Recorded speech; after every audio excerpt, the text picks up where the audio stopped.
Vamos a iniciar la clase. Antes de iniciar la clase, quisiera preguntar si ya tenemos a alguien que haya ingresado en estos días y que no le aparezca todavía el Classroom.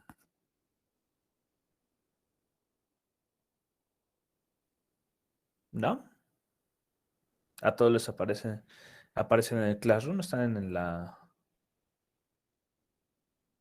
el portal, sí, en el portal.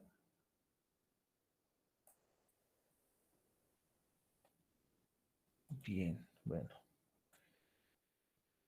Me enseña que tengo 61 alumnos. Vamos a pasar lista. Tenemos ahorita nada más 45 personas en el Classroom, 45, 44. Bien, permítame tantito. Listo, ya pasamos lista. Bien, vamos a platicar el día de hoy. Todavía vamos a continuar con el Estado. ¿Quién me puede dar un resumen de lo que era el Estado, de lo que platicamos ayer del Estado? Nada más terminamos como esta parte de población, territorio y gobierno y parte de lo que es la soberanía y el poder. ¿Quién me puede ayudar? O yo lo decido.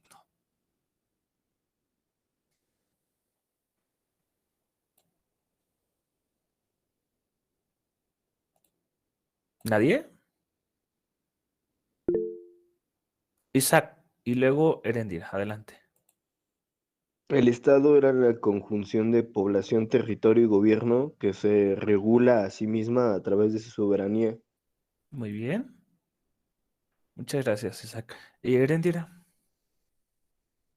Sí, pues ayer estábamos hablando sobre cómo estaba conformado el Estado, la soberanía que tenía, si los estados eran libres o estaban bajo el mando de la federación. También hablamos de cómo era que, ay, se me olvidó la palabra, cómo era que percibía sus ingresos y cómo era que los repartía entre las necesidades de la sociedad. Muy bien, Erendira. Bien, el Estado nace como esta necesidad de gobernarse. Andrea, bien, perfecto, es un ente en el que se desarrolla una población dentro de un territorio regulados por un gobierno y un marco jurídico para el bienestar común. Muy bien, aquí nos hacía falta todavía llegar a esa parte del marco jurídico. Ahorita vamos a entrar ese análisis que ustedes ya lo deben de tener bien dominado desde Introducción al Estudio del Derecho. Bien, les comentaba, el Estado nace como esta necesidad de reconocerse, delimitar un espacio geográfico y señalar que este espacio geográfico le pertenece a una persona o una persona jurídica, que en este caso hablaremos de una persona moral, la cual eh, puede nacer por distintas circunstancias. Puede venir desde la constitución de alguna colonización que se haya dado, puede venir desde alguna revolución, un movimiento revolucionario, puede venir desde la sedición de algún ente federativo, perteneciente a algún estado, es decir, tener estos estados de nueva creación y viene esta necesidad de reconocerlo.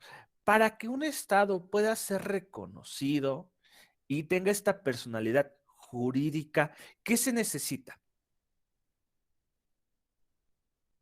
¿Cuál es el acta de nacimiento de los estados?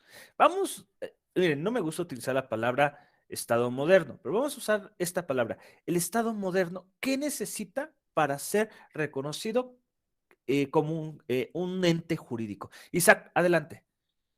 Su constitución. Su constitución. Muy bien, la palabra constitución nos refiere a que al nacimiento, algo que fluye. Muy bien, este nacimiento hace que cada uno de los estados delimite su población, es decir, diga quiénes son parte de esta población.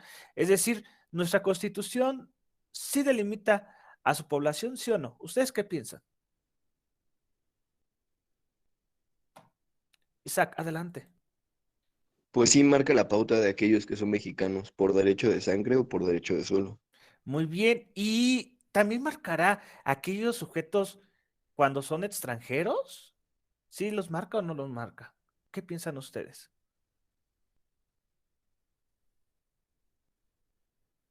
Sí establecerá la Constitución también aquellas personas.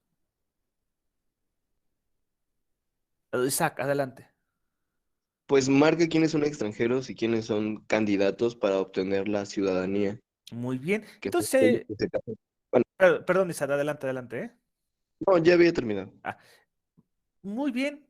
Entonces, estamos de acuerdo que eh, la Constitución delimita muy bien a la población. Perfecto. ¿El territorio lo delimita? ¿O qué piensan ustedes? No, no está delimitado el territorio, ¿o sí se delimita? Sí, sí está delimitado.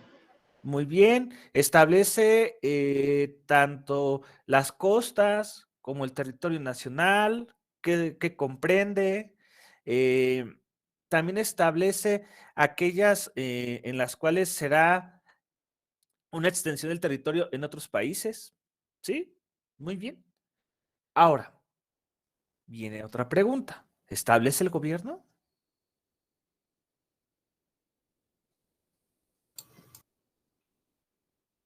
Perdón, Heréndira, tienes la mano levantada, ¿verdad? Bueno, ya la bajaste. ¿Quién más? ¿Establecerá el gobierno también la Constitución? Sí, profesor.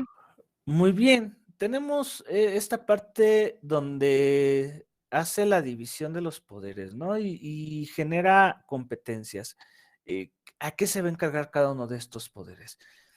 Muy bien. Ahora, ¿habrá algo que nos haga falta que la Constitución esté contemplando? Y esto se los menciono porque, bueno, tenemos varias corrientes filosóficas, ¿no? Entre las más importantes, una de las más importantes que tenemos al día de hoy es el justnaturalismo, que se establece como preámbulo de la Constitución. Pero antes de entrar como a esa situación, quisiera preguntarles, ¿hay algún otro elemento que nos haga falta mencionar que la Constitución sí señale? ¿Qué piensan ustedes?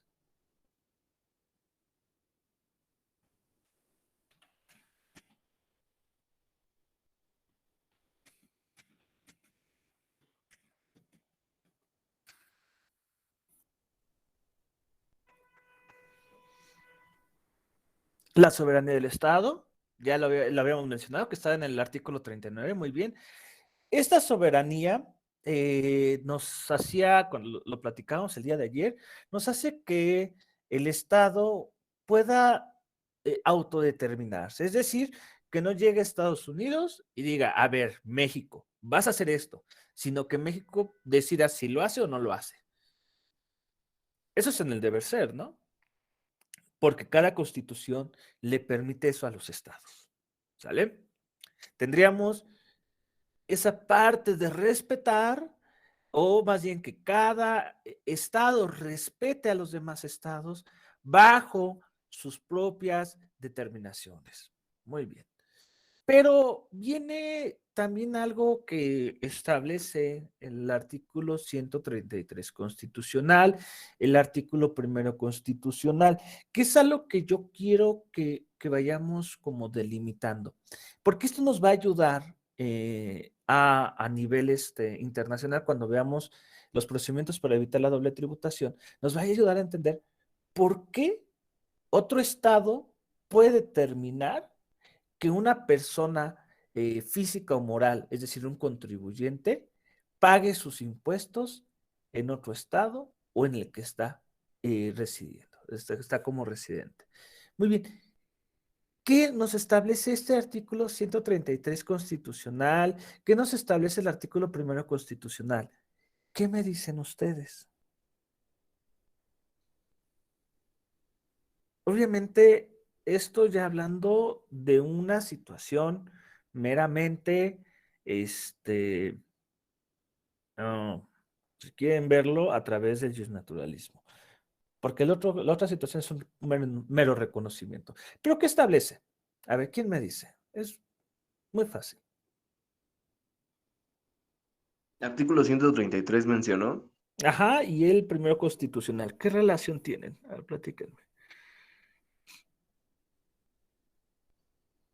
La supremacía constitucional que recae sobre todos los mexicanos. Muy bien, la supremacía constitucional, ¿que refiere qué? Que la Constitución, ¿qué? Está por encima de Es todas el las Max. leyes. Está por encima de todos, es la máxima ley que puede existir, de ahí dimanan las otras normatividades. Pero tenemos por ahí algún pequeño apartado que habla de los tratados internacionales. Y tenemos un pequeño también artículo que habla el respeto a los derechos humanos. Bien, si bien es cierto, los países pueden autodeterminarse, ¿por qué estamos limitados en ciertos actos? No eso limitaría la determinación de un Estado. ¿Por qué? ¿Alguien sabe? A ver, ¿alguien sabe por qué México no puede poner la pena de muerte? Porque está el derecho a la vida. Derecho a la vida, pero nos falta algo más. Andrea. Sí, bueno, más bien es por el hecho de que se debe de dar protección a los derechos humanos precisamente para el bienestar de los gobernados, es decir, no puedes violentar esa esfera y no pasarte de tu esfera como autoridad. Ok. Y, por ejemplo, esto es contraste. Apenas en ese semestre están llevando Derecho Internacional Público, ¿verdad? Sí. Ah, ok. Perdón. Sí, bueno, de aquí viene la situación. ¿Qué es lo que pasa? ¿Qué diferencia hay? Andrea, adelante. No sé si se refiere al hecho de que en la pena de muerte estábamos revisando apenas que, por ejemplo, está prohibida para los estados que no la tenían implementada en su constitución antes de firmar los tratados que la limitaban. Muy bien, Andrea. Tenemos firmado un pacto. Muy bien, muy bien. Este pacto busca que los estados que no contemplan la pena de muerte en su constitución o en sus leyes no la apliquen. México sí la tenía. Y también este pacto busca ir haciendo que los estados eliminen como castigo, como pena, la pena de muerte. Pero, ¿qué sucede con aquellos estados que la han firmado? Es decir, por ejemplo, Estados Unidos ha firmado este pacto, pero no lo cumple. ¿Por qué un estado, por ejemplo, el mexicano, un estado como los del Medio Oriente, sí tienen que cumplirlos y el estado no? Linda, adelante. Bueno, igual estábamos hablando un poquito de eso en Amparo y es ahí donde hablamos de la supremacía constitucional. Algo que también mencionó la compañera ahorita es que Estados Unidos no había abolido la pena de muerte, es decir, está en su constitución y por ende puede, pues, bueno, hacer valer su supremacía constitucional aunque haya firmado pues uno de estos pactos. Por ejemplo, México lo firmó, pero ya tenía abolida la pena de muerte, por ende no puede volver a pues a poner la pena de muerte Muy como bien, castigo. muy bien, Karime. Ese análisis está correcto y ahí es donde entra la situación de la soberanía y algunos autores marcan una soberanía interna y una soberanía externa, ¿no? Ahorita vamos a entrar a esa situación. Pero es un buen análisis, ¿no? Ya tenía México abolida la pena de muerte, es decir, ya la había eliminado de sus, de su constitución y firma este pacto. Estados Unidos no. Este pacto también señala para eliminar la pena de muerte como castigo, señala para que aquellas personas que aplican la pena de muerte o los países más bien, está bien dicho de las dos maneras, porque acuérdense que el Estado es como una persona moral, tiene las funciones de una persona, tiene la personalidad jurídica, ¿vale? El, es buscar que el Estado elimine la pena de muerte o aquellas que la tienen, que busquen que sea el medio más digno para la persona que sufre esta pena. Pero la pregunta es, si México quisiera aplicar la pena de muerte, ¿realmente habría algún ente que se meta en la soberanía del Estado y diga, tú no puedes? Es decir, el Estado entonces no es soberano. Si hablamos en esas características, no es soberano, porque el Estado se somete. Y se somete principalmente, tenemos la pacta sunt servanda, que es una aplicación de buena fe. Es decir, que todos los pactos que hayan sido firmados, ya sea en materia cosa más, de derechos humanos o en cualquier otra materia, su cumplimiento es de ¿qué? De buena fe. Pero, pues esa buena fe en algunos casos como que queda un poquito limitada. ¿Por qué? Por ejemplo, si Estados Unidos, y aquí va el ejemplo sobre la soberanía, si Estados Unidos comete algún delito que vaya en contra de derechos humanos, como ha sido en su momento y que lo sigue habiendo, que es, por ejemplo, la discriminación, racismo, ¿puede algún otro estado llegar y decir, oye, no te pases? ¿Qué piensan ustedes? Pero, a ver, por ahí van a levantar la mano. Adelante.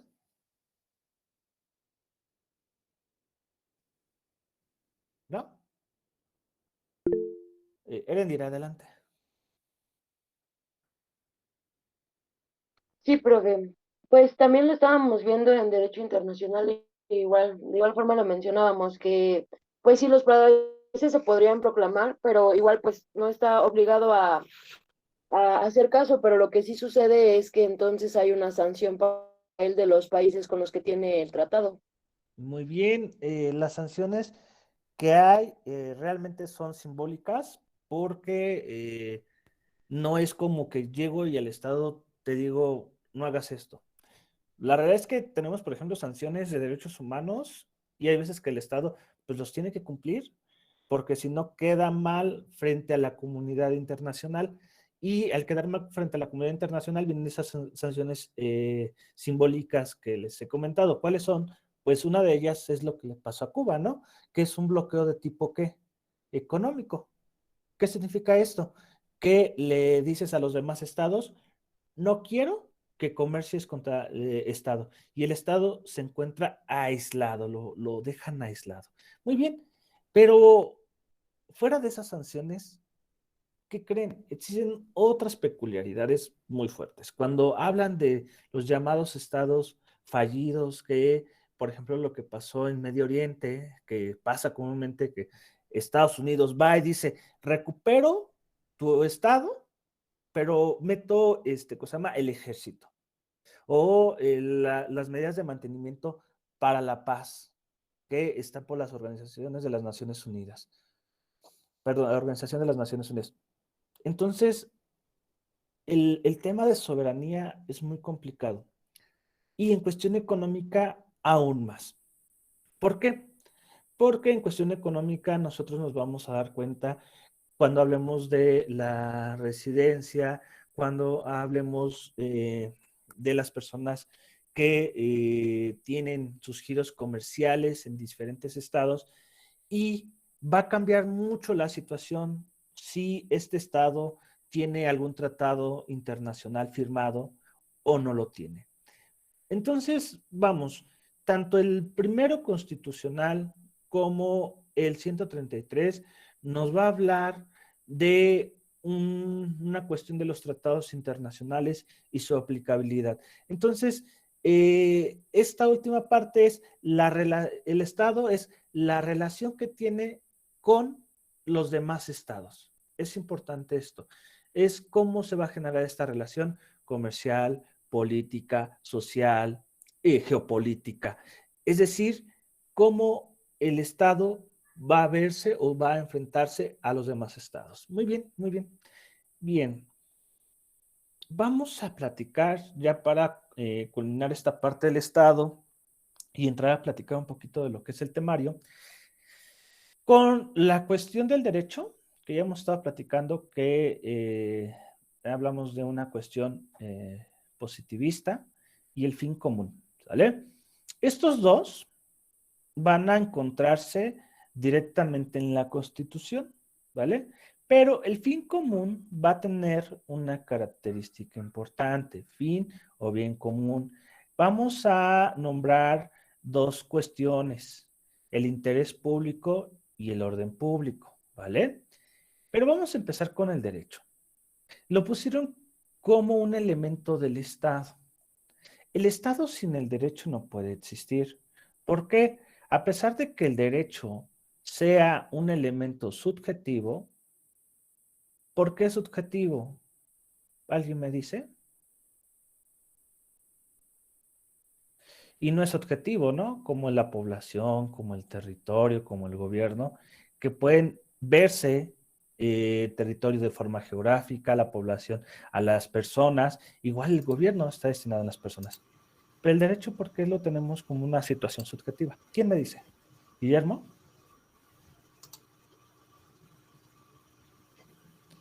Adelante, Guillermo. Porque pues se le da una interpretación dependiendo de pues cómo se le diera de cada federación o de cada estado. De cada federación o cada estado. ¿Qué piensan los demás? ¿La aplicación del derecho, la formación del derecho es igual? Yo creo que no, porque de acuerdo pues a cada estado, como dice mi compañero, el contexto social, el contexto histórico es diferente, entonces no podemos tener la misma reglamentación, ya que estamos diferentemente desarrollados. Muy bien, muy bien.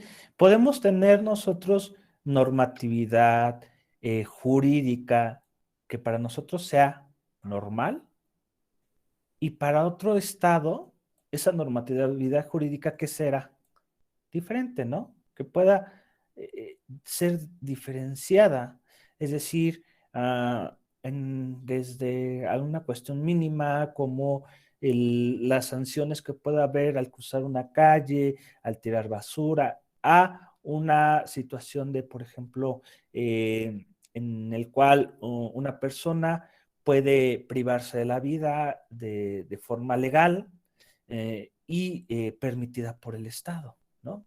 Que puede haber muchas controversias, pero bueno, ese es el derecho. Entonces, el derecho lo estamos viendo bajo ese concepto, pero ahora sí, díganme cuál es el concepto de derecho.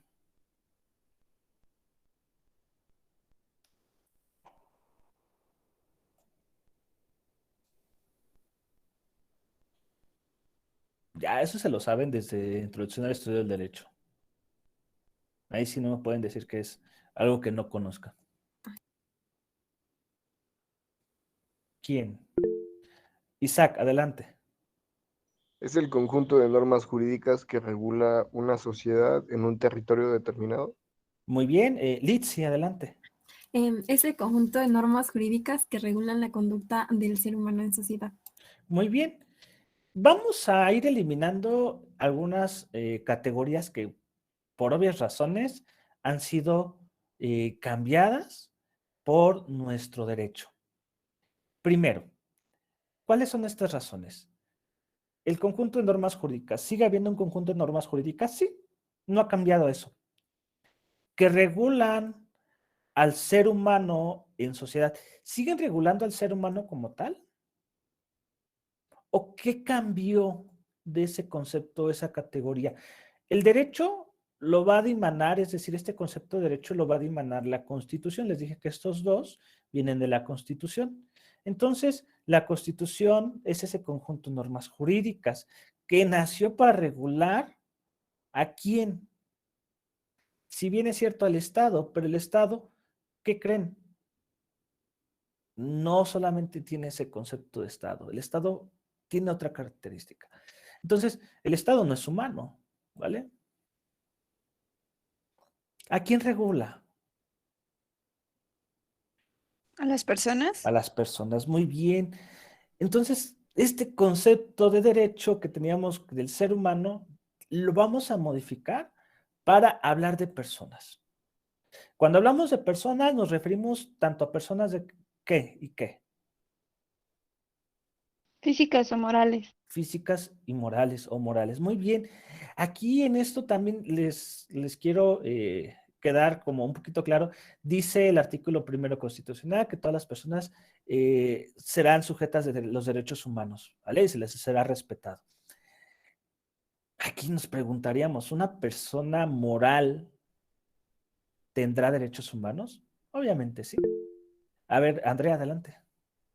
Ay, sí, perdón, profesor. Es que iba a decir que de hecho hay una jurisprudencia acerca de eso, pero, o sea, no se le brindan todos como una persona física, sino que nada más aquellos que hagan que se cumpla con sus objetivos de las personas morales. Muy bien, muy bien, muy bien.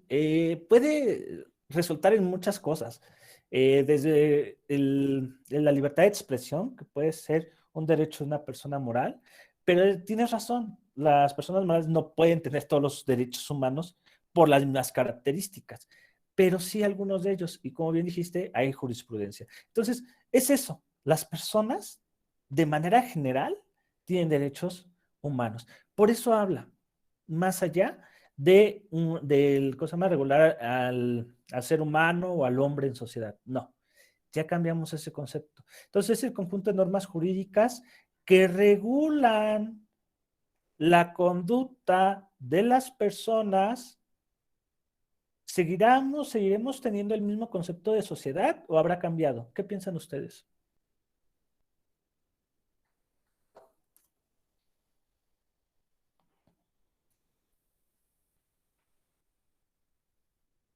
¿Habrá cambiado la sociedad? Nos seguiremos teniendo el conjunto. Seguimos teniendo el mismo concepto, pero tengan cuidado. Hay algo que ha estado cambiando ese concepto de sociedad.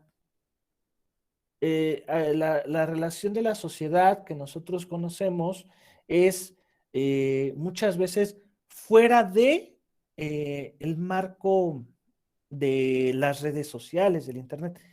Entonces, este concepto de sociedad o está sumando categorías, es decir, ya también va a relacionar su actividad de ustedes, mía, del Estado, que se realiza a través de una red social, que se realiza a través del Internet, de las actividades transculturales. Es decir, esta nueva forma de relacionarse sí está modificándose, pero sigue siendo parte de este grupo social. Muy bien, ¿qué nos haría falta para el concepto de derecho? Hoy estaríamos completos. ¿Quién me dice?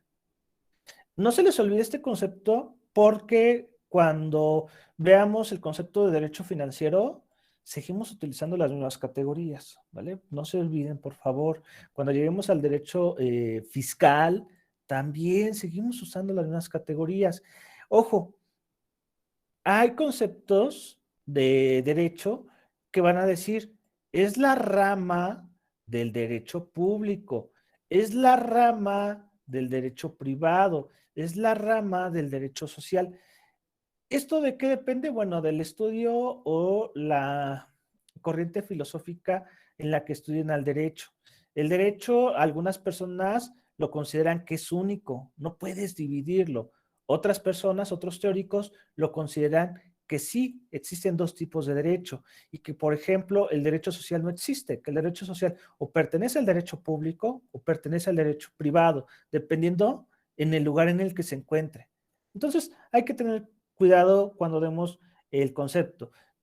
Hay veces que cuando hacemos esto es más para alguna investigación, cuando realizan una investigación, coloquen de forma clara o en un trabajo, coloquen de forma clara qué corriente filosófica, metodología o estudio están realizando. De ahí dependerá cuál va a ser su propio concepto. Podrán, los lectores no están de acuerdo con ustedes, pero mientras ustedes validen su información, el que no estén de acuerdo no significa que no estén en lo correcto ustedes. Hay diferentes teorías y no hay una teoría que pueda llegar a ser verdadera, por eso son teorías. En el momento que cambien, dejen de ser teorías, se convertirán en ciencia. ¿Sale? Bien. ¿Algún otro concepto o alguna otra categoría que le falte al concepto de derecho? Si no es así, pues tenemos lo siguiente. Todo esto que acabamos de decir está resguardado en la Constitución. Y teníamos anteriormente pues, que la Constitución se dividía en 2 apartados. Y se sigue dividiendo. Sigue habiendo teóricos que dicen, sigue teniendo esta división. Pero con algunas pequeñas modificaciones. ¿Cuáles eran estas 2 divisiones de la Constitución? Orgánica y dogmática. Orgánica porque organiza, ¿no? Organiza cómo se va a dar quién, el Estado. Pero desde que cambia el concepto de humano y se convierte en persona, pues esa parte orgánica, el Estado, ya no solamente dice cómo te organizas, sino que el Estado tiene un derecho para organizarse. Le empieza a dar este derecho al Estado como persona. Muy bien. Y la parte dogmática. Eso es una cuestión muy complicada hablar de un dogma, ¿no? Nuestra Constitución puede ser de todo menos dogmática. ¿Por qué? ¿Qué es un dogma? ¿Quién me dice? Concepto de dogma.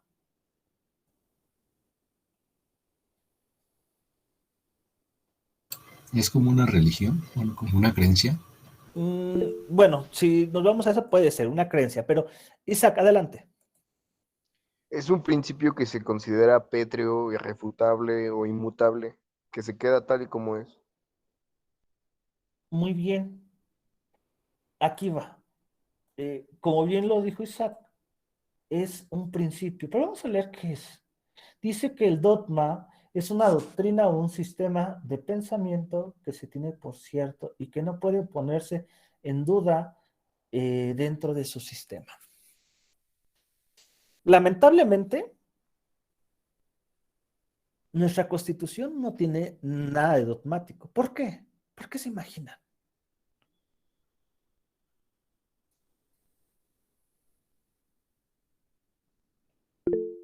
Adelante, Andrea. Creo yo que el hecho de mencionar que fuera un dogma está en contraposición a que, por ejemplo, los derechos humanos sean progresivos, es decir, que como ya se tiene por cierto que eso es lo que debe de ser, entonces no se mejoraría o no cambiaría conforme la sociedad. Muy bien, Andrea. Sí, tienes toda razón. Y ahí viene la situación que yo les decía. La Constitución, tener una parte dogmática significaría que ésta nunca se hubiera modificado, que nunca hubiera tenido alguna modificación. Si nosotros nos vamos al artículo 3º, al artículo 2º de la Constitución originaria, nos vamos a encontrar que sus párrafos son muy pequeños y que esos párrafos no debían ser modificados porque es una parte dogmática, es decir, se entienden por ciertos, no cabe apelación, no cabe al conocimiento en contrario. Y como bien dijiste, bien tenemos también uno de los principios de los derechos humanos, que es la progresividad.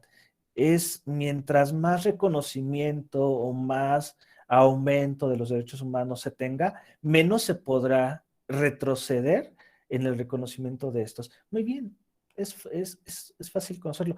Nuestra Constitución, tal vez, quisieron retomar algunos conceptos de la Constitución de Estados Unidos. ¿Saben cuántas veces se ha reformado la Constitución de Estados Unidos? ¿Alguien sabrá?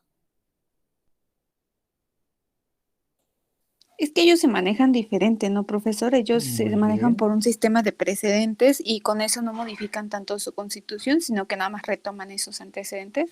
Muy bien, entonces no es que no modifiquen, nunca han modificado la Constitución, porque ahí sí es una cuestión dogmática, ¿sale? Y también, aparte de la propia Constitución, ellos tienen otras cosas que les llaman enmiendas, ¿sale? Y muy bien lo que dijo Andrea, lo que actualmente nosotros también ya vamos a manejar o tenemos también como precedentes. ¿Qué es un precedente? Son resoluciones de quién. ¿Quién hace el precedente? Del máximo tribunal que existe en el estado. Muy bien, del máximo tribunal que existan en los estados. Muy bien, que para nosotros es, no vamos, ojo, no vamos a comparar el precedente como la jurisprudencia. El precedente es ¿qué sería? De forma real para nosotros, ¿qué sería? Y ustedes lo han de haber visto en las películas gringas, cómo aparece el precedente. ¿Qué es lo que citan? El criterio o el argumento de resolución que dio el juez, ¿no? Ajá, a un caso en concreto, ¿vale? Se remiten a un caso de cómo se resolvió por parte de un juez. No nosotros aquí nos remitimos a una jurisprudencia, pero también ya tenemos el sistema de precedentes, que son a los casos en los que los magistrados, los jueces han resuelto ciertas controversias, ¿vale? Muy bien, muy bien. Entonces, nosotros ya tenemos una situación y les decía, a lo mejor los teóricos en ese momento utilizaron ese concepto de dogmático traído de Estados Unidos para contextualizar esta situación. Pero, como bien lo dijo Andrea, nosotros no tenemos ese mismo concepto. Entonces, nuestra Constitución tiene todo menos una parte dogmática. Pero, si lo quieren ver, tiene una parte, pues sí, que establece preceptos que deben de ser considerados ciertos, mas no van a ser inamovibles. ¿Por qué? Porque estos conceptos que aparecen en la Constitución de una manera, bueno, no tan fácil, pero de un proceso legislativo, pueden ser modificadas. Si es bueno o es malo, eso no lo sabemos, ¿vale? Entonces, tenemos esta Constitución que se divide en orgánica y dogmática. Pero yo les ejemplificaba dentro del derecho. ¿Por qué cambió esta parte? Porque decían que ¿hasta qué artículo comprendía la parte dogmática?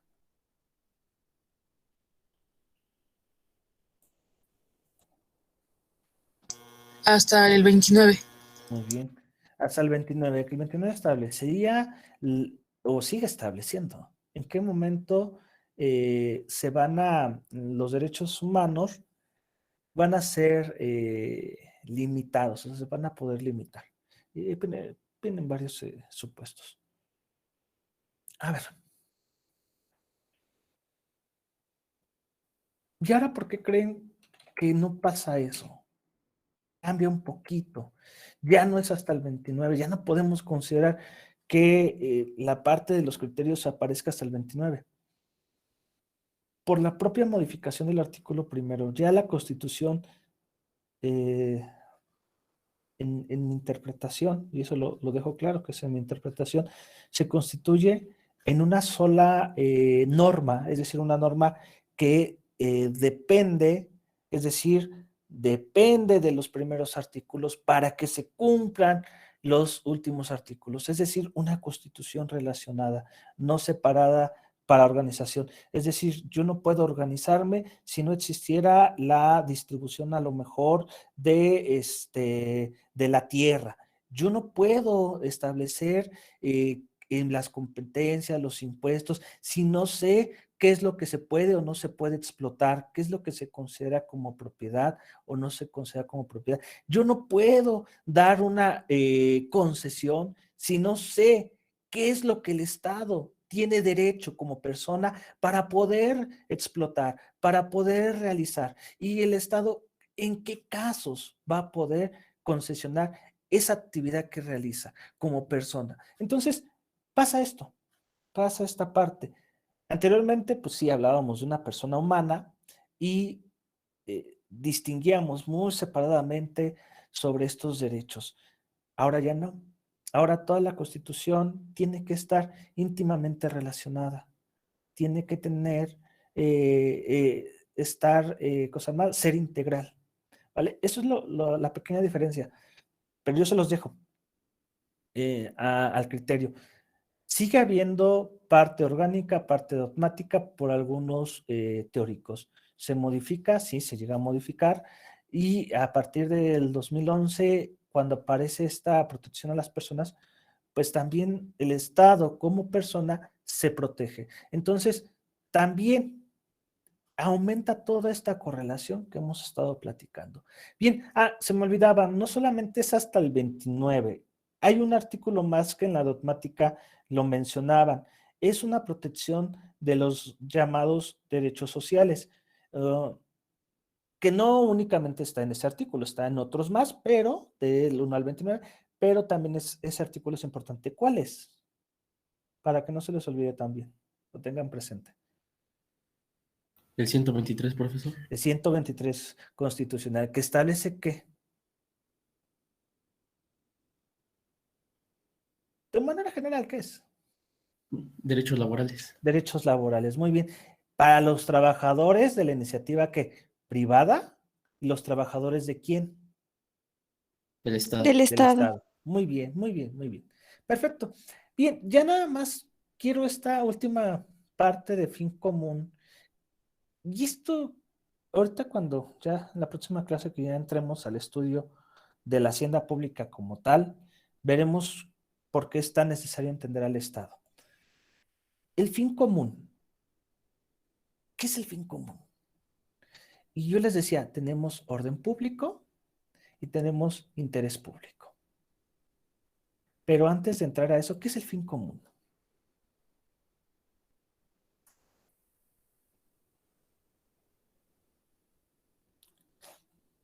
¿Será un juicio de valor el fin común?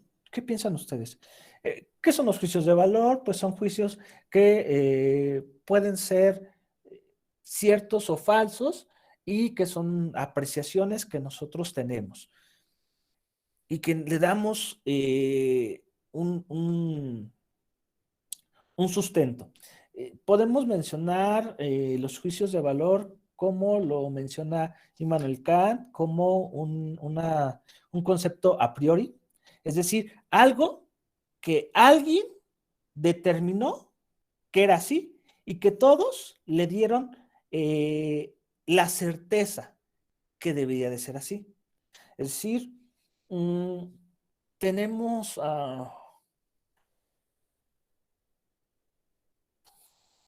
voy a ponerles un ejemplo, pues a lo mejor un poquito burdo, pero funciona así. La silla, ¿para qué sirve?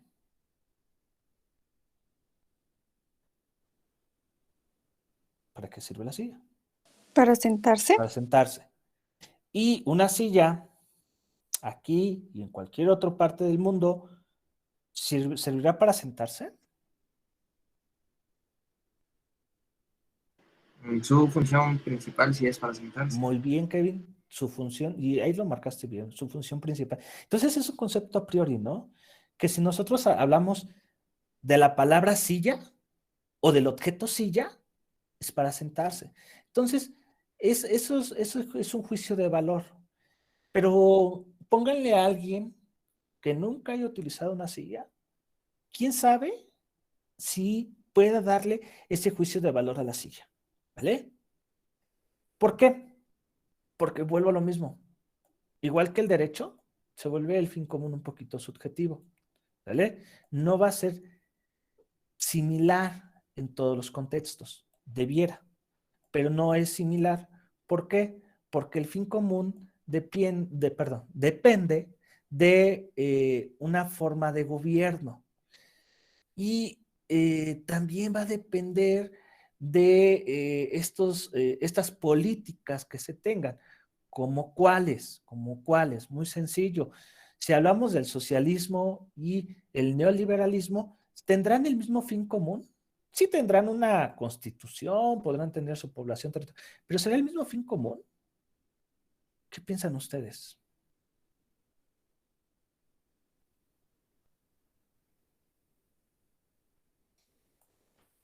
El fin común va cambiando de acuerdo al gobierno en el que esté. Por ejemplo, este no es el mismo fin común que el de Enrique Peña Nieto. Muy bien, Kevin. También ese comentario que hiciste es totalmente acertado. Eso ya cuando vamos a una situación de un gobierno que se tenga, también ya lo vemos de esa manera. Perfecto. Bien, pero pregunta, ¿la Constitución establece el fin común?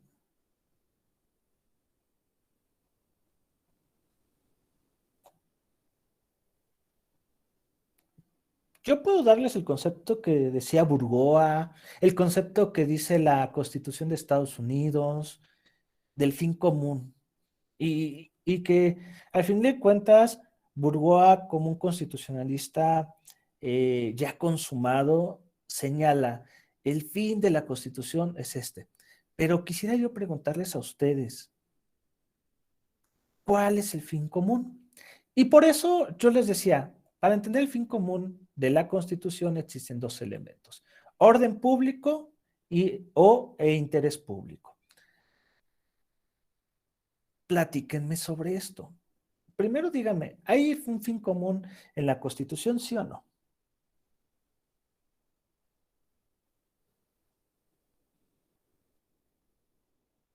Hay algo que diga, el fin de la Constitución es el siguiente. O tenemos que entenderla a veces a la Constitución, tenemos que interpretarla. Ándale, tenemos 7 minutos, todavía podemos terminar esto ya para la otra clase iniciar.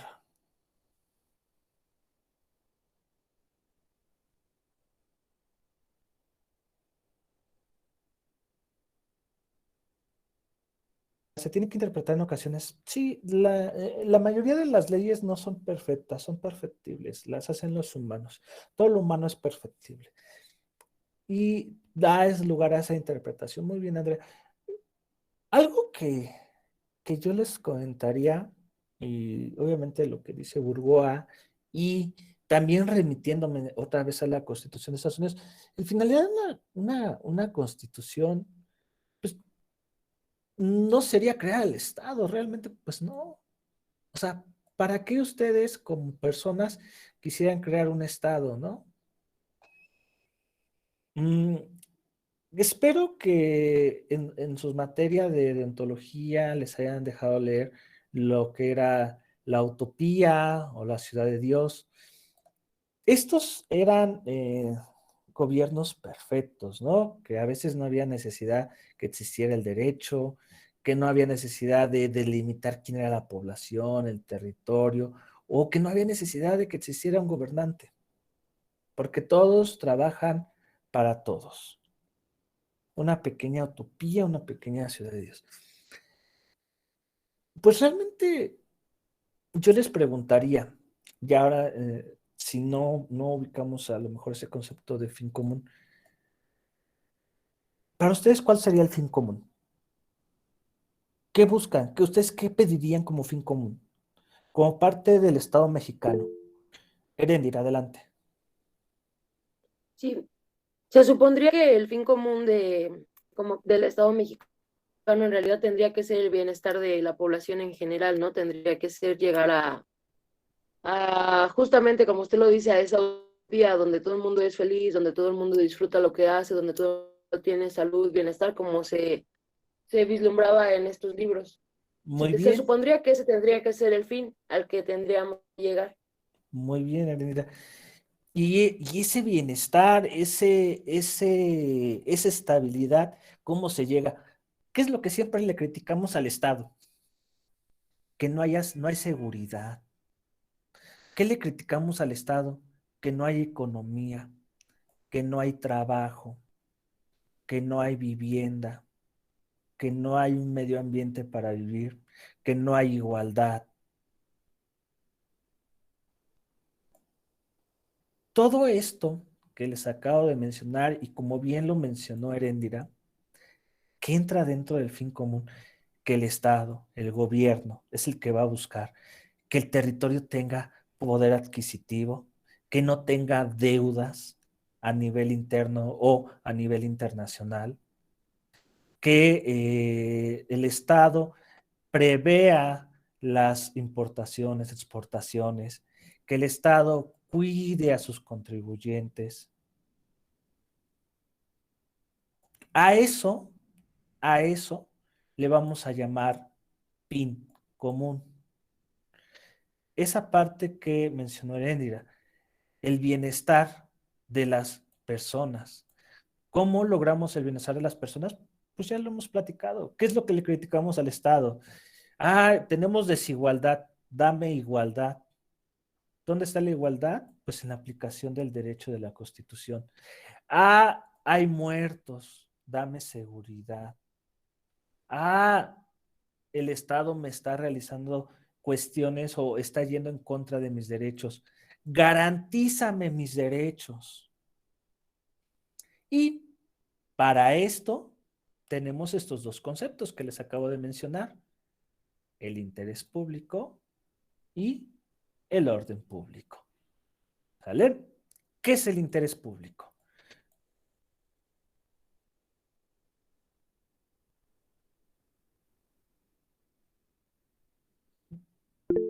Adelante, Elena. Sí, de igual manera sería lo mismo buscar el bienestar común de la sociedad. Bueno, Muy bien. a mi parecer tendría que ser ese. Muy bien, aquí cambia algo. El fin común lo vemos como de manera tanto particular como general. Pero el interés público es un interés de quién. No va a ser un interés del particular, ¿o sí? Cambia. No, interés de todos o de una comunidad en Muy general. bien. Interés de todos una comunidad. Yo lo voy a llamar de la siguiente manera: un interés de la mayoría. ¿Vale? Por ejemplo, y les voy a poner el ejemplo de hace, pues ya casi 26, 27 años, ya casi, no, 27, 28 años. En 1994 ocurrió el error de diciembre. El error de diciembre fue esta situación en la cual se devaluó el peso, pues muy grande. Se empiezan a quitar lo que está pasando en Venezuela, que había mucho dinero, pero pues obviamente no se puede manejar. Entonces se devaluó el peso y entonces le quitamos ceros y empezamos. No era la primera que se había dado, ¿sale? Pero se devalúa y empieza a haber muchos intereses. Empieza a haber la usura. Perdón, ya terminamos el día de hoy. También ya no quiero afectar también el tiempo que ustedes tienen para la siguiente clase. Nos vemos el día martes con ustedes. Descansen, tengan un buen fin de semana. Les voy a dejar estudiar, por favor, qué es la hacienda pública. Y para esto vamos a estudiar qué es el derecho financiero, ¿vale? Nos va a ayudar a entender la hacienda pública con el derecho financiero. Entonces les encargo eso. Esto lo terminamos el día martes y empezamos hacienda pública con derecho financiero. Que tengan un buen fin de semana, pásenla bonito, nos estamos viendo. Hasta luego.